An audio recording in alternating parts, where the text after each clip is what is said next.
Okay, so ito po yung napag-aralan ng mga bata ngayong linggong ito. Ang letter M reads M, M. Ang tunog niya ay M. Ang pangalan niya ay M. Okay. So, ang pangalan niya ulit ay M. M. Ang tunog niya M. M. M. Hmm.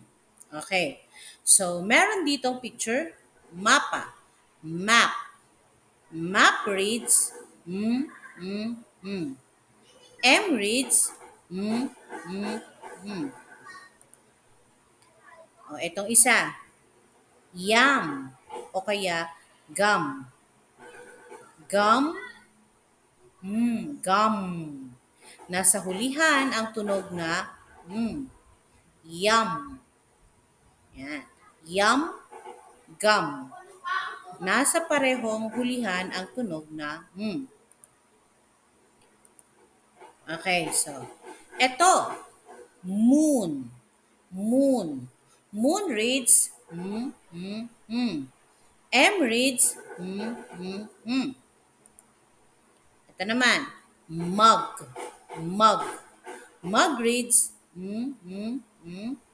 M reads Ito pa, isa pa. Mouse reads M reads Okay? So, etong isa, map. Map. Map reads M reads Again, anong letter? M. Anong tunog? Ayan.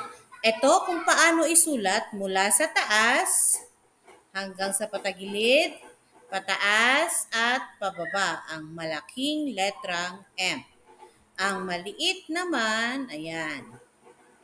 At ang maliit naman na letter M, mula sa baba, pataas, pataas.